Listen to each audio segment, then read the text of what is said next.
પ્રેમ અને પૈસાના ચક્કરમાં સંપન્ન પરિવારનો માળો વિખેરાઈ ગયો। એક પરિણીતાએ ઝેરી દવા પીને પોતાનું જીવન ટૂંકાવી લીધું। પહેલી નજરે ગૃહ કલેશ લાગતા આ સમગ્ર મામલામાં પોલીસ તપાસની અંતે સ્ફોટક ખુલાસા થયા છે। આખરે શું છે આ સમગ્ર મામલો, જુઓ ખાસ અહેવાલમાં।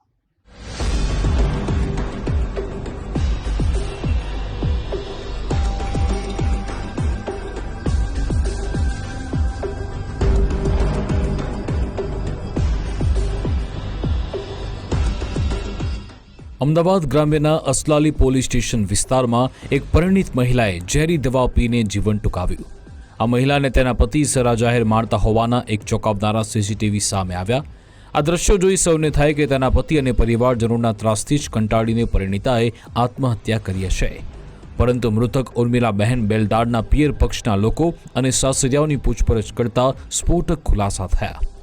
અંદાજે 10 વર્ષ પહેલા મૃતકના 2017માં અમિત બેલદાર સાથે લગ્ન થયા। જો કે 4 વર્ષથી મૃતકને સમીર ઉર્ફે ગુડ્ડુ શેખ સાથે પ્રેમ થયો। આ સંબંધો આગળ વધ્યા અને બંને ફોન પર વાતચીતની સાથે વારંવાર મળવા પણ લાગ્યા। એક દિવસ લગ્નમાં પહેરવાના નામે મૃતકે તેની બહેન પાસે સોનાનો હાર માંગ્યો। આ બહેને આપેલો સોનાનો હાર મૃતકે પ્રેમી સમીર શેખને આપી દીધો। સમીરે તેના ભાઈ સાથે મળીને સોનાનો હાર અંદાજે 1.60 લાખમાં ગીરવે મૂક્યો। મૃતકે હાર પરત માંગતા પ્રેમી સમીરે વિશ્વાસઘાત કર્યો, તો બીજી બાજુ બહેને વારંવાર હાર માંગતા પતિ અને સાસુને સમગ્ર વિવાદની જાણ થઈ। મૃતકના પ્રેમ સંબંધની જાણ થતાં પતિ અને સાસુ અવારનવાર શારીરિક અને માનસિક ત્રાસ આપવા લાગ્યા।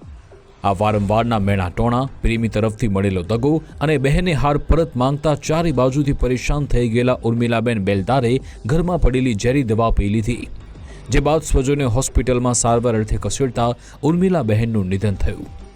ઉર્મિલાબેન જે છે એમણે લગ્નમાં પહેરવા માટે તેમના નાના બેન ગાયત્રીબેનનો એક સોનાનો હાર લીધેલો હતો અને ત્યારબાદ તેમણે આ જે હાર છે એમને જેમની સાથે પ્રેમ સંબંધ છે એવા સમીર ઉર્ફે ગુડ્ડુને આપેલો હતો। સમીરે આ જે હાર છે એના ભાઈ મુસ્તફાને આપી દીધો અને તેમણે એ સોની પાસે ગીરવે મૂકી દીધો હતો।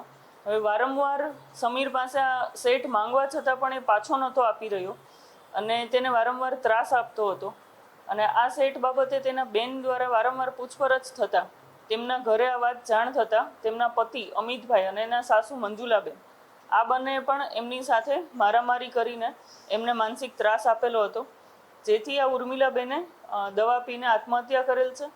આ સમગ્ર ઘટના ઈડીની તપાસમાં બહાર આવતા અસલાલી પોલીસ સ્ટેશનમાં આત્મહત્યાનું દુષ્પ્રેરણ અને મારામારી અને અન્ય મદદગારીની કલમ હેઠળ ગુનો દાખલ કરવામાં આવેલ છે। ઉર્મિલાબહેનના અવસાન મુદ્દે તેમના ભાઈએ અસલાલી પોલીસ સ્ટેશનમાં પતિ, સાસુ અને તેના પ્રેમી વિરુદ્ધ આત્મહત્યા માટે મજબૂર કરવાની ફરિયાદ નોંધી।